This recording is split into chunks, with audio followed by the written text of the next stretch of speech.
কেউ একজন বলেছে ভাইয়া পরিশ্রমী কিভাবে হব। পরিশ্রমী হওয়ার জন্য তোমার কিছুই না, মানুষ হচ্ছে ধরো একটা অভ্যাসের জিনিস। মানে ধরো তোমরা ব্রেক চাইতে চাইতে তুমি জানো হচ্ছে এই টাইমে ব্রেক দিব, সেজন্য তোমার মাথায় ব্রেক ঘুরতে থাকে। আমি ধরো করতাম কি, আমি যখন তোমার ছোট ছিলাম আর কি, বিশেষ করে ধরো 7 পর্যন্ত আমার কাজ ছিল আমি পুরা দিন খেলাধুলা করতাম, একদম সকাল থেকে ধরো সকাল 9টায় আমি খেলতে চলে যেতাম। স্কুল থাকলে ভিন্ন কথা, স্কুল থেকে এসে আমি ঘুমাতে পারতাম না, খেলতে যাবো এই চিন্তায়। মানে ক্রিকেট খেলতাম, মানে তখন বেশি খেলতাম ক্রিকেট, এখন খেলি হচ্ছে ফুটবল, ফুটবল টেবিল টেনিস এখন সবই খেলি। তো তখন হতো কি, আমি একদম খেলার জন্য পুরো একদম আমি ভালো খেলতাম, মোটামুটি বেশ ভালোই খেলতাম ক্রিকেট ছোটোবেলা থেকে, একদম ছোটোবেলা থেকে। আমাদের পুরো ফ্যামিলিতে আমি মনে হয় ক্লাস 5-এ বৃত্তি পাইনি ফার্স্টবার, মানে এতই খেলাধুলার পিছনে টাইম দিছি।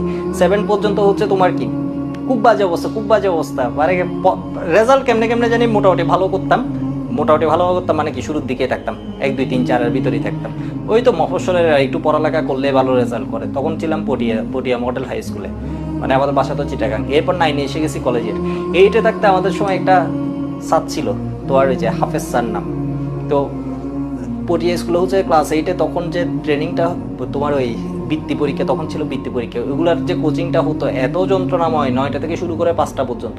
তো উনি হচ্ছে ওই সময় বলতো যে কোনোভাবে কষ্ট করে হচ্ছে পড়তে হবে, যদি ঘুম আসে, আমার তো প্রচুর ঘুম আসতো, চোখে নাকি তেল দিয়ে, আমি এটাও অ্যাপ্লাই করছি। এরপর হচ্ছে কি সকালে 5টার ভিতর উঠে যেতে হবে, 5টায় উঠে পাউরুটি চা যেটা পাই বানাই, বলছে বাসায় হচ্ছে বানাতে, মানে বানাই যে কোনোভাবে কি খেয়ে পড়া শুরু করে দিতে। করতেছি এমন করতেছি, করলাম, 1 দিন করলাম, 2 দিন করলাম, 3 দিন করলাম। এরপর হলো কি তোমার, মানে এমনি যখন 3 দিন করছি, পরের দিন দেখতেছি আমি ওই কাজটা না করলে আর ভালো লাগতেছে, মানে আমি ওই টাইমে উঠে যাচ্ছি। মানে মানুষ হচ্ছে এমন একটা জিনিস, যেমন হচ্ছে কুকুরকে দেখবা, তুমি ধরো খাবার দিচ্ছ, খাবার দিলে তুমি ধরো একটা কুকুরকে রাস্তায় ধরো গিয়ে রাস্তার কুকুর খাবার দিচ্ছ, 1 দিন 2 দিন 3 দিন গেলে পরের দিন দেখবো ওই টাইমে ও হাজির হয়ে যাবে। মানুষ হচ্ছে এর চেয়েও বেশি খারাপ, মানে কুকুরের চেয়েও মানুষের এই বৈশিষ্ট্যটা ভালো। তুমি দেখবা হচ্ছে তুমি পড়তেছো, পরের দিন তোমার বডি অটোমেটিক দেখবা হচ্ছে তোমাকে, তুমি পড়ায় মনে বসে থাকবা, পড়তে থাকবা, মোবাইলকে ফেলে রাখবা, মোবাইল দূরে রেখে দিবে। যখন ক্লাস করতেছো, ক্লাস করে মোবাইল দূরে, তোমার কল দিলে কি হবে, তুমি কি হয়েছো, তোমাকে কল দিয়ে খুঁজে না পেলে কি হবে, দেশ উল্টে যাবে, কিছুই উল্টে যাবে না। তুমি ফেসবুকে না থাকলে কি হবে, কিছুই যায় আসে না কারো। মানে ঘটনা বুঝতেছো? তাহলে তুমি যখন এটা পড়তেছো, পড়াগুলো একটু ধীরে ধীরে পড়া হচ্ছে তোমার মজার জিনিস। পড়াটা এখন অনেকে মনে করবো হচ্ছে পরীক্ষা পড়তেছি কিছু বুঝতেছি না, মানে বুঝতেছি না। আরে পড়া তো যখন মানে তুমি পরীক্ষার জন্য পড়লে পারবে না, তোমার পড়ার মজাগুলো নিতে হবে, জিনিসগুলো যখন বুঝতেছো, এই যে করতেছো ধীরে ধীরে দেখবা হচ্ছে তোমার ভিতরে একটা ইন্টারেস্ট জাগবে, তখন দেখবে তুমি করতেছো আরো ভালো লাগবে। আর এই কাজটা যখন তুমি করবা, দ্যাট মিনস ধরো আজকে পড়তেছো, একদম তুমি চিন্তা করছো উঠবা না, বা একটা শিডিউল করে পড়তেছো, মোবাইল দূরে সরাই রাখছো, একদম কোনো কিছু, কারো বিয়ে আছে তুমি যাবা না, কিছু করবা না, এমনি করে 3 দিন পরো, 4 দিন পরো, 1 সপ্তাহ পরো সিরিয়াস দেখবা তুমি পড়ার ভিতর হচ্ছে একটা কি ঢুকে যেতে পারবা। তো আমি হচ্ছে ক্লাস 8-এ এসে এই জিনিসটা করছি, ক্লাস 8-এ আমার রেজাল্ট অনেক ভালো হওয়া আরম্ভ করছে। এরপর সবচেয়ে মারাত্মক যেটা হচ্ছে চিটাগাং কলেজের স্কুল, আমি জানতাম হচ্ছে সবাই মারাত্মক লেভেলের স্টুডেন্ট।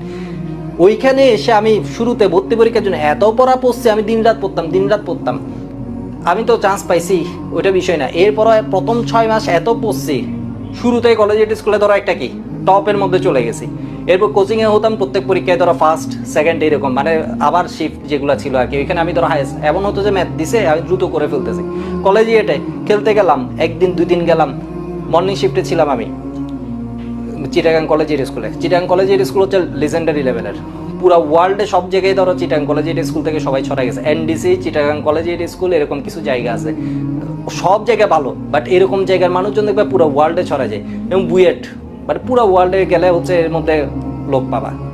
চিটাগাং কলেজের স্কুল হচ্ছে চিটাগাংয়ের, মানে ধরো এর থেকে ধরো সব প্রায় লিজেন্ডারি লেভেলে, বাংলাদেশে যত বাইরে এর মধ্যে অনেকে আছে হচ্ছে চিটাগাং কলেজের স্কুলে। বিষয় এখানে আমি জানতাম হচ্ছে এটা খুব মারাত্মক লেভেলে, আমি হচ্ছে ওর আইডিয়াটা আমি ধারণাই করে রাখছি ও অন্য লেভেলে, এটা ধরো অন্য লেভেল টাইপের। সেই জন্য আমি নিজের লেভেল বাড়ানোর জন্য প্রচুর পরিশ্রম করছি। মানে ওই সময়টা কলেজে এটা খেলতে গেলাম, 1 দিন 2 দিন খেললাম, পরে বুঝলাম হচ্ছে না, আমি খেললে রেজাল্ট ভালো করতে পারবো। খেলতেছি আমি মানে কি করতে পারছি ভালো, আমি পড়ার দিকে টাইম দিতে, আমি পরের দিন জোর করে চলে গেলাম বাসে, এরপরের দিনও জোর করে চলে গেলাম। রেজাল্ট আসলো হচ্ছে এরপরের এক্সাম যেটা হলো, অনেক বেশি মার্কস পেয়েছি যখন 9-এর ফাইনাল হলো। 10-এ এসে তো আমার ধর টেস্টে ছিল কলেজে হাইয়েস্ট মার্ক, এমনি পয়েন্টের দিক দিয়ে আমি বাংলায় 0.5-এর জন্য পিছিয়ে গেছি, আর নয় পয়েন্টের দিক দিয়ে আমি কি কলেজে মার্ক তোলা তোমরা যারা পড়ো জানো হচ্ছে খুব কষ্ট ছিল আর কি, মানে যারা চিটাগাংয়ে ছিল বা অনেকে জানবা কোনো ওইটা বিষয় না, আমি বলতেছি এটাই হচ্ছে বিষয়। তো ওইখানে গিয়ে হচ্ছে কি তোমার এই পরিশ্রমটা করার ফলে মানে এগুলো আউটকাম পেতে থাকবা। তুমি যখন একটা কাজ করছো, এটা এমন না যে এটা কোনো ম্যাজিক না। তুমি একটা পড়া এখন পড়তেছো, এগুলো এমন না যে তুমি কেমিস্ট্রি পড়তে আসছো, এখানে তোমাকে এমন না যে গল্প টল্প এগুলো করে একদম শেষ করে দেওয়া হবে, মানে অনেক মজা পাই যাবে। এখানে হচ্ছে ধীরে ধীরে জিনিসগুলো বুঝতে হবে, ধীরে ধীরে জিনিসগুলোর মজা পাইতে থাকবা। ওকে, আমরা অনেক কথা বলে ফেলছি, অনেক টাইম নষ্ট করে ফেলছি। তবে ওই যে মানুষের অভ্যাসটা আর কি, তুমি কোন সময় খাও, কোন সময় কি করো, এগুলা থেকে মানে তুমি পড়ার দিকে হচ্ছে মুভ করবা।